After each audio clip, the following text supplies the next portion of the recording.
What up, though, and welcome back to Old School Hip Hop Head Real Reacts.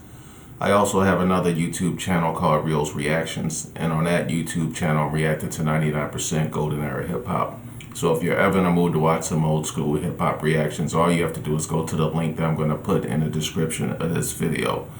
Alright, man, listen, I'm not going to do too much talking, but I just have to say shout out and salute to a very special subscriber to this channel, and that is just the girl ATL. She's been a huge supporter of the channel. She's introduced me to a ton of new music, and I just want to say I really appreciate you for this request right here. So we finally getting around to doing the Kendrick Lamar Damn album.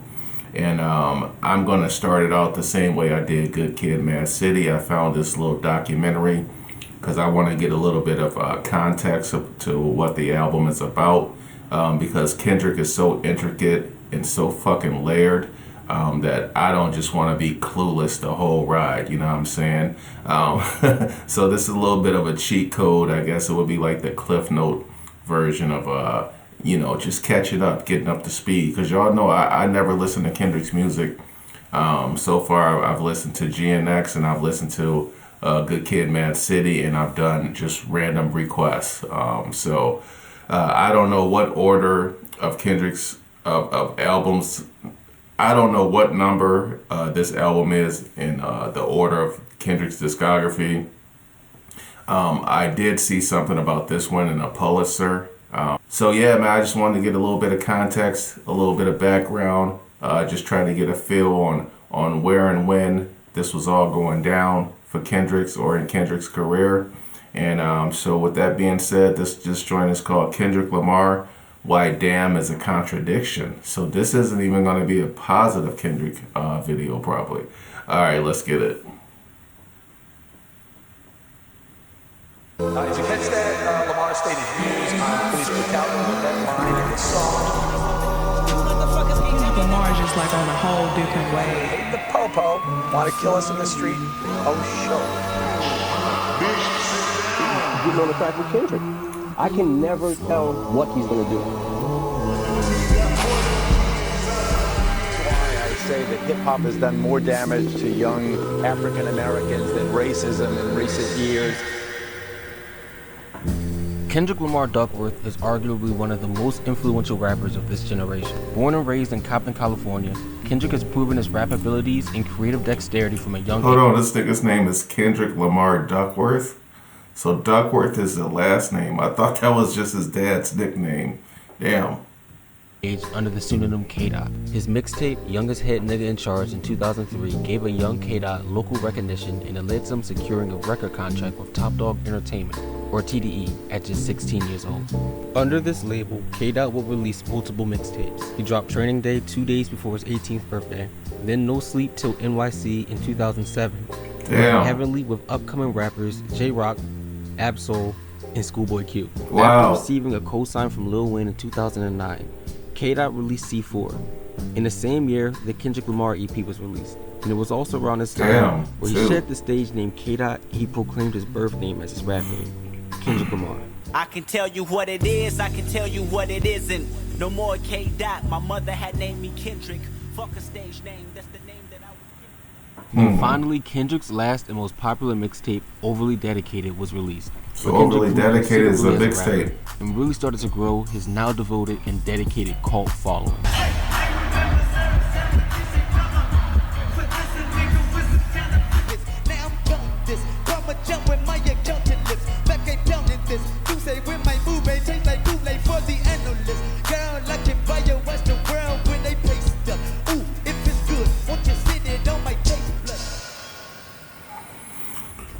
With so much success and skill in the rap game, he's been battling the line between the godlike savior of hip-hop in the eyes of his fans and a mortal man when he looks in the mirror named Kendrick Lamar. So let's dive in and take a closer look into the artistic masterpiece that is Kendrick Lamar's Damn. So he's saying Kendrick sees himself as mortal, but the fans see him as a god. That's interesting. That's how all famous rock stars and musicians are, though.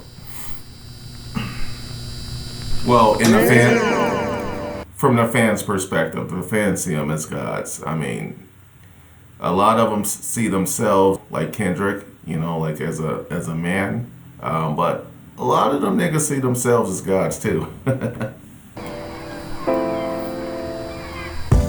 Kendrick Lamar has a respectable discography of 5 studio albums in 2022.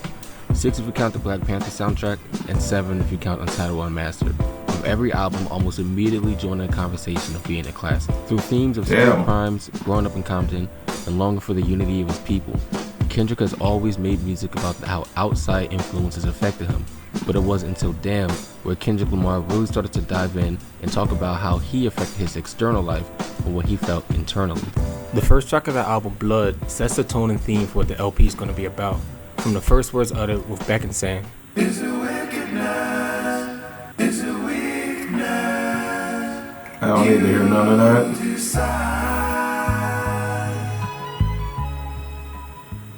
The theme of this album is based on a duality of man, his wickedness versus his weakness, and the struggles man, specifically Kendrick Lamar, goes throughout a lifetime. Kendrick Lamar starts the album off telling a story about meeting a blind woman who looks like she lost something. After watching her try to search for what she was looking for, Kendrick Lamar walks up and asks her if she needs a helping hand. The blind woman replies, "Oh yes, you have lost something. You've lost your life." Right off the bat, the question asked at the beginning of the song is answered. Kendrick Lamar and you, the listener, has chosen the path of wickedness. Like, where do we go? Hit her, and we hate po-po. When they kill us dead on the street for sure. Hit her, I'm at the preacher's door. My knees getting weak and my gun might blow, but we go be Did you catch that? Lamar stated his views on police brutality with that line in the song, quote, "And we hate the po-po, want to kill us in the street, faux show." KG. Please. I don't like it. I mean, you know I don't like it. That's why he came to me. I get it. That's his right to express himself. Let the free market decide. Personally, Kendrick Lamar has met the blind woman and tracked himself and a listener down the path of wickedness, effectively foreshadowing a death. But we'll get back to that later. The news clip played at the beginning of the song shows how white American media portrays Kendrick Lamar and his messages, specifically the track Alright from To Pimp a Butterfly, somehow turning a message of hope into hatred. Kendrick, now down the path of wickedness, responds to this in a more bold and harsher message: DNA. Wicked Kendrick, fed up with racially biased opinions on his music, put up a double-sided mirror to himself and his people on one side and white America on the other. He describes his upbringing and how it shaped him from a child. Kendrick then raps about the other side of this mirror he's held up to white America. I know how you work, I know just who you are. See, use a bitch, your hormones probably switch inside your DNA. Kendrick starts calling them spineless and cowardly, reminding them of their genetics and how they came to power in the first place. This metaphysical mirror seems to have him unfazed though. This frustrates Wicked Kendrick, sending him to an anger-fueled outburst on the second half of the track. Tell me something, you motherfuckers can't tell me nothing. I'd rather die than to listen to you. Kendrick then starts listing off about how he's stuck in the matrix and still manages to find success in the corrupted system, mocking them and taunting them, not realizing that he's falling deeper and deeper into the path of the wicked man.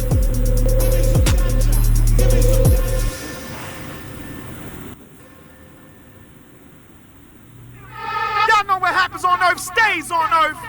On the track Element, the motif of what happens on Earth stays on Earth is said for the first time. This is actually the original title for the album, but Kendrick thought it was too long and scrapped it. Did you ever have another album title for Damn?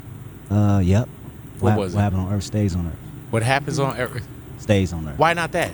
That's a long ass title. It's a long. Too, there you yeah, go. You know what I'm saying? That's Kendrick Lamar. What happens on Earth? What is Yeah. Do you have that new Kendrick? What happens on Earth? What happens? Like what happens in on? You know what I'm talking about. Wicked Kendrick has already sealed a fate with the track DNA, sending out a message that can't be taken back. So he doubles down. I don't give a fuck. I don't give a fuck. I don't give a fuck. He raps about going back to his old days as K-Dot, going eye for any wrongdoings from any opponent in his way. Put the Bible down and go eye for a nine for the shit. DOT, my enemy, won't catch a vibe for the shit. Ay. Usually when people do things out of aggression, they have to rationalize it in their head so they don't feel like some sort of wild animal. The ego will provide some type of reality they're used to or reasoning to protect themselves. Wicked Kendrick does just that and mocks anyone who's opposed to him. If I gotta slap a pussy ass nigga, I'ma make it look sexy. If I gotta go hard on the bitch, I'ma make it look sexy.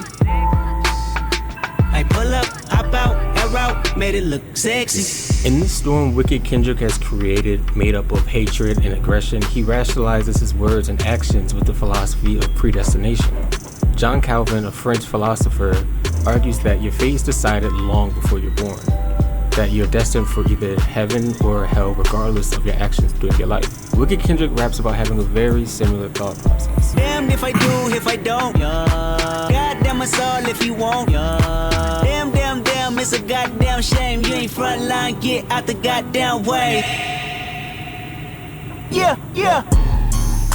On the track Humble, Wicked Kendrick seems to have garnered this holier-than-thou presence. While boasting about his lifestyle and his braggadocious lyrics, he simultaneously tells everyone that they need to be humble and sit down. As a side note, one bar that I just learned what it meant was actually, Who that nigga thinking that he frontin' on women?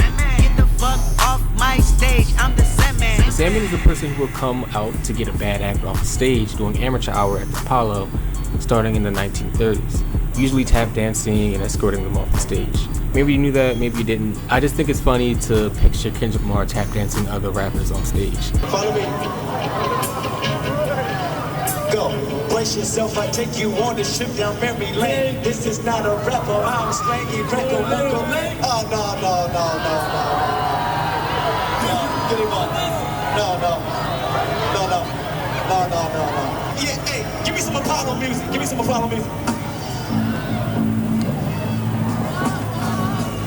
Back to Kendrick's fall into wickedness. On the track Lust, the sound of his sticky, sappy strings play with a haunted vocal in the background, auditorially displaying how Wicked Kendrick is now stuck in his ways and he's haunted by his wicked thoughts and actions. On the first lines of the track, he says, I need some water. Something came over me. Way too hot to simmer down. Might as well overheat. This can be interpreted that Wicked Kendrick is now looking for saving. Water in the context of holy water. On the track Sing About Me I'm Dying of Thirst on Good Kid, Mad City, this was a defining song for his growth, seeking God's direction and need for spiritual cleansing. There seems to be a small slither of hope for this now Wicked Kendrick, but it's immediately reversed on the next bar. That's blood rush, my favorite thing. Heartbeat racing like a junkie's. I just need you to want me, and my accent too much. It's revealed that Wicked Kendrick isn't speaking to God, but instead a woman, falling into his sexual desires instead of a higher calling. Basically, Wicked Kendrick wasn't thirsting for guidance, but he was just thirsty. Kendrick then starts rapping from the perspective of a lustful man. Wake up in the morning, think about money, kick your feet up. Watch you a comedy, take a shit, then roll some weed up. Go hit you a lick, go fuck on a bitch, don't go to work today. He ends the verse saying, whatever you do, just make it count. At first, this sounds like the ideal for a man. He ends the verse saying, whatever you do, just make it count. At first, this sounds like the ideal for a man, but then you're hit with the jab. I need some water. This is a warning that an entire life could be wasted on these things when your mind is full of lust and not love. He immediately goes into the same day, but from the perspective of a woman. Wake up in the morning, thinking about money, kick your feet up. Hop in the shower, put on your makeup, lace your weave up. Touch on yourself, call up your nigga, tell him he ain't shit. Credit card scam, get you a visa, make it pay your rent. After examining what others have filled their lives with, credit card scam, get you a visa, make it pay your rent. After examining what others have filled their lives with, Kendrick looks upon his own life and lustful lifestyle. Wicked Kendrick then starts listing off things he's been lusting over since he's taken the path of wickedness. Wicked Kendrick. Lately we lust on the same routine of shame. Lately my lust been heightened. Bringing up the Bible verse John 4:4, Kendrick expresses how his friendship with the world or his lustful lifestyle concurrently makes himself an enemy of God. Lately in James 4:4 says, friend of the world is enemy of the Lord. Brace yourself, lust is all yours.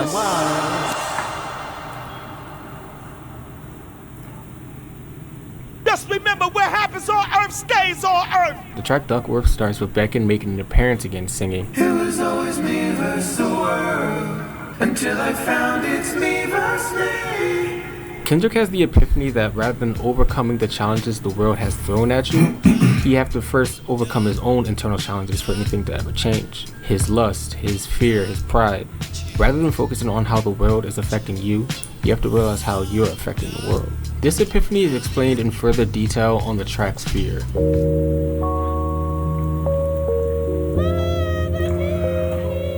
Kendrick is calling out to God, not understanding why he's cursed. Why God do I gotta suffer? pain in my heart, every burden's full of struggle. Why God do I gotta bleed? The song then reverses the same bridge, representing God. Why God do I gotta bleed? The song then reverses the same bridge, representing God taking Kendrick back to when he was 7 years old.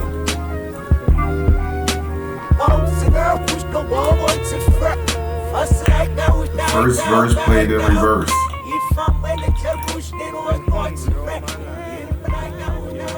Kendrick is now back to when he was a child and experiences again his past fears of getting beat by his parents. I beat your ass, keep talking back. I beat your ass, who bought you that? You stole it. I beat your ass if you... Kendrick goes through the reasons why he would get beat as a child, ranging from not finishing his homework to getting his Jordans dirty. Fast forward, and Kendrick learned to take the easy way out of fear by picking up the habit of smoking, which is only escape from his fear for a single night, just for him to continue the cycle the next day. If I can smoke fear away, I roll that motherfucker up. Kendrick is now 10 years older now, and his fears of parents have been replaced with fear of death. I probably died now. So now he's a teenager, okay, guys. Yes, I probably died with promises. I probably died walking back home from the candy house. I probably died. Fast forward another 10 years, and Kendrick is 27, explaining how his fears have transformed into a fear of losing everything he's created, questioning if God is playing some sort of sick joke on him. At 27, my biggest fear was losing it all.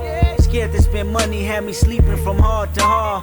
Scared to go back to Section 8 with my mama stressing. The sample used in the song is called Poverty's Paradise, and it's a ballad about a man's fear of not having the means to feed himself and his family. I feel that this sample was used specifically for that verse.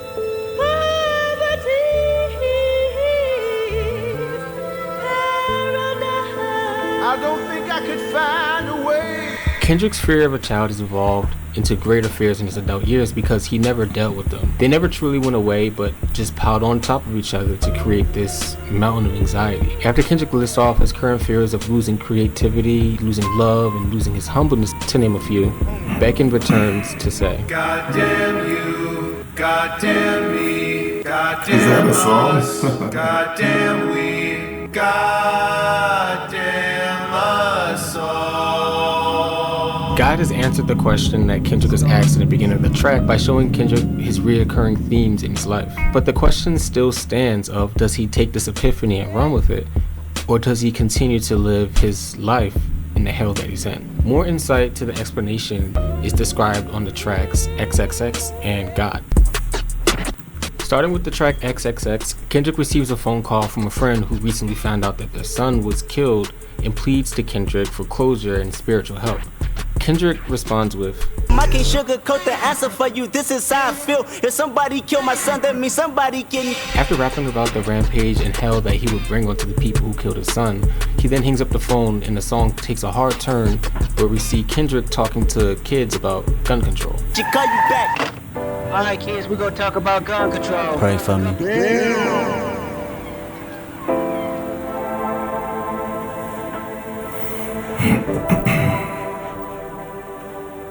On the track God, Kendrick raps about his successes and how he's worked for everything. He's feeling untouchable like God. On the flip side, he contradicts this comparison to godliness by begging not to be judged for his human actions. Don't judge me, my mama called What me the hell? strap. Don't judge me, I was young, fucking other rats. Don't judge me.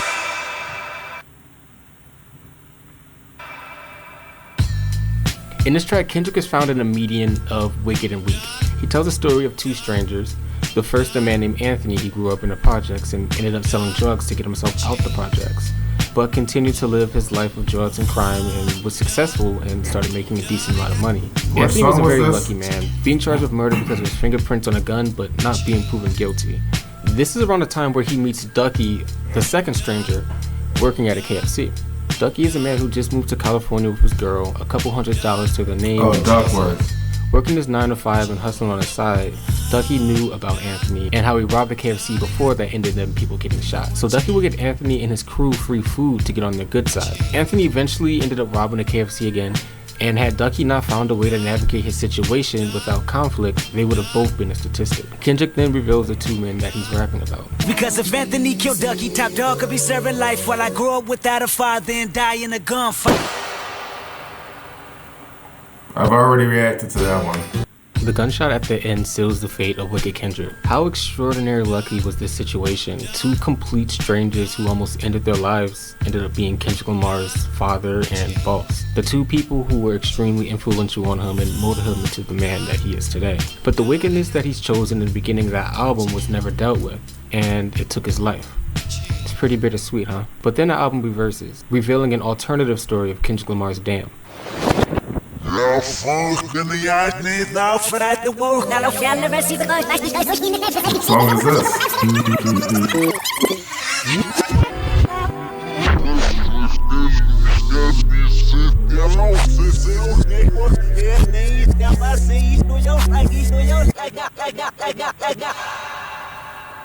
What?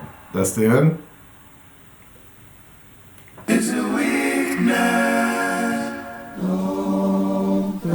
Listening to this album in reverse order, you along with Kendrick take the reverse path of weakness, and the project is experienced in a completely different way. Kendrick Lamar even released a collector's edition of his album with the tracklist reversed for listeners to hear this version easier. At first glance, it may seem that he's constantly contradicting himself, but every song and the feeling attached to it has been placed there for a reason, to create an endless loop of the human experience. Oh man! From the blood of being born versus the blood of dying. From the DNA of a mortal to the thoughts of Yahweh. From living a life full of love to living a lust-filled life. From being a carefree element to having to sit and feel. From prideful to humble. And from living a life of fear to moving like a god amongst men. Kendrick Lamar effectively uses Deuteronomy to show his true self. If you look at a lot of these song names like fear, love, pride, and lust, philosophers have been debating about these topics for centuries. There's just no way you can answer everything in a 55-minute album. Kendrick was trying to understand these feelings for himself rather than provide answers for them. So does Kendrick Lamar hear God and take the epiphany, or does he continue to live a damn life in hell? Well, he's only human, and humans are complex. If you haven't guessed it yet, this album doesn't have the answers. It only gives insight and perspective for the paths that we'll have to take eventually in our lifetimes on Earth. Because whatever happens on Earth, see what I'm saying? This nigga's a genius, yo. This is like a philosophy class or some shit. Hold on. The two people who were extremely influential on him and molded him into the man that he is today. But the wickedness that he's chosen in the beginning of that album was never dealt with, and it took his life. It's pretty bittersweet, huh? But then the album reverses, revealing an alternative story of Kendrick Lamar's Damn.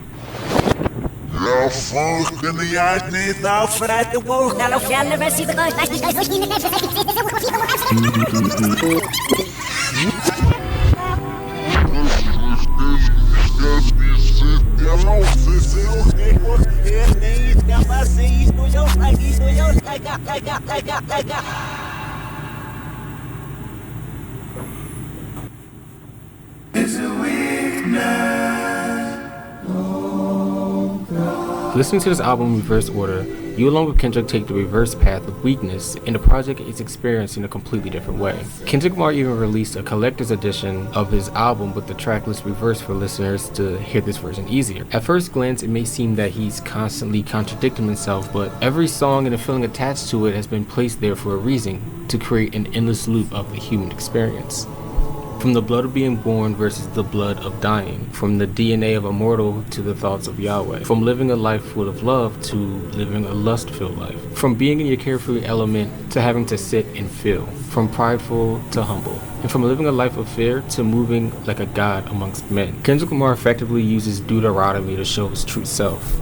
If you look at a lot of these song names like fear, love, pride, and lust, philosophers have been debating about these topics for centuries. There's just no way you can answer everything in a 55-minute album. Kendrick was trying to understand these feelings for himself rather than provide answers for them. So does Kendrick Lamar hear God and take the epiphany, or does he continue to live a damn life in hell?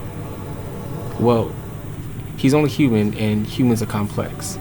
If you haven't guessed it yet, this album doesn't have the answers. It only gives insight and perspective for the paths that we'll have to take eventually in our lifetimes on Earth. Because whatever happens on Earth stays on Earth. No answers. Just personal insight, food for thought, sparking conversation. Interesting. All right, man. I'm ready. we about to do this damn reaction, man. So I'm gonna drop this on Christmas Day. Maybe I'll drop this little intro. I don't know, whenever at this point. I don't even know if I'm gonna drop it or not. But I figured since I was gonna watch it, I might as well record it. Alright, man, so with that being said, on to the damn album reaction. I'm out.